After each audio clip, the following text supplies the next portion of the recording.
बिस्मिल्लाहिर्रहमानिर्रहीम। अस्सलाम वालेकुम व्यूअर्स, क्या हाल आप सब ठीक है, खैरियत से हैं। सफ़ियान अहमद देसी पकवान पे आज हम बनाने लगे हैं गजरेला। गजरेले के लिए 10 किलो मेरे पास दूध है, इसको मैंने चूल्हे पे चढ़ा दिया है, पकने लग गया। और चावल थे मेरे पास तकरीबन आधा किलो, तो आधा किलो से थोड़ा ज़्यादा ही थे। मैंने टोटा चावल थे, इसको मैंने भिगो दिया था 1 घंटे के लिए। मैंने दूध पकना स्टार्ट हो गया तो इसके अंदर मैंने चावल ऐड कर दिए हैं। तो दूध जो है ना बिल्कुल हल्की आंच पे मैंने रखा है। ये 10 किलो जो है ना गजरेला बनाऊंगी मैं 10 किलो दूध का। तो चावल जो है ना हमारे गलना स्टार्ट हो गया इसके अंदर। तो ये देखें व्यूअर्स, मैं ना इसको हल्की आंच पे रखा और ये देखें चावल हमारे जो है ना गल गए हैं तकरीबन। तो अब इसको हमने जो है ना हल्की आंच पे ही गलाना। और अब हम जो है ना घिसी हुई गाजरें 1 किलो इसके अंदर ऐड करेंगे।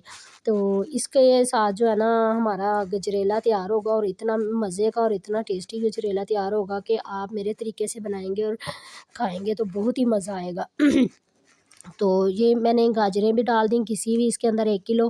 तो इसको मैंने हल्की आंच पे पकाना है। तकरीबन मैंने जो है ना ये सुबह 10 बजे से लेके शाम 4 बजे तक मैंने इसको पकाया था।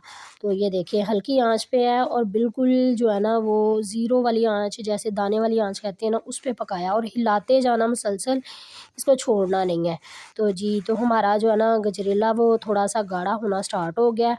गाजरें आप चाहें तो इससे ज़्यादा भी ऐड कर सकते हैं, लेकिन मैंने कम ही डाली थी। तो ये 6 से 7 इलायची है जिसको मैंने कूटा और इसके बीज भी निकल गए और इलायचियों के मुँह खुल गए। ये इसके अंदर ऐड कर दिया। आप चाहे तो इसका पाउडर बना के भी ऐड कर सकते हैं। तो मैंने इसको जो है ना पकाना स्टार्ट किया, अच्छी तरह से ये पकना स्टार्ट हो गया। बहुत ही मज़े का और बहुत ही टेस्टी गजरेला बनकर तैयार हुआ था। तो गजरेला हमारा तकरीबन बनने वाला हो गया। अब मैं इसके अंदर ना 1.5 किलो चीनी डाल रही थी, इसमें से थोड़ी सी मैंने उठाई। अगर हमें जो है ना टेस्ट के अपने हिसाब से ज़्यादा कम लगी तो फिर हम और डाल लेते हैं इसमें थोड़ा सा टेस्ट करके। तो ऐसे हमने जो है ना सारी नहीं डालनी थी, थोड़ी डालनी है। तो अभी है जो है ना पकेगा, काफ़ी देर तक ये गजरेला पकेगा, अभी इतनी जल्दी ये पक कर तैयार नहीं हुआ। तो इसको जो है ना हमने हल्की आंच पे रखा हुआ था। ये देखें अभी जो है ना चावल फूल गए हैं और ये मिक्स नहीं हुए।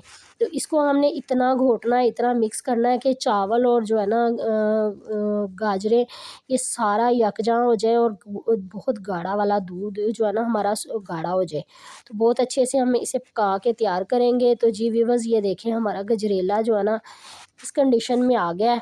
तो अब हम जो है ना और इसकी आंच जो है ना स्लो कर देंगे। तकरीबन हमारी गजरेले वाली खीर जो है ना बनकर तैयार होगी। अब हम इसके अंदर जो है ना जो ड्राई फ्रूट डालना चाहते हैं, इसको थोड़ी देर और पका के ड्राई फ्रूट डाल के मैंने हल्का बंद कर दिया था। तो जी व्यूअर्स, ये देखें मैंने प्याले में गजरेला निकाला। इसके अंदर मैंने जो है ना जो मेरे पास ड्राई फ्रूट पड़े हुए थे वो मैंने इसके अंदर डाल दिए। मेरे पास थे बादाम, मैंने वो इसको काट के इसके अंदर डाले हैं।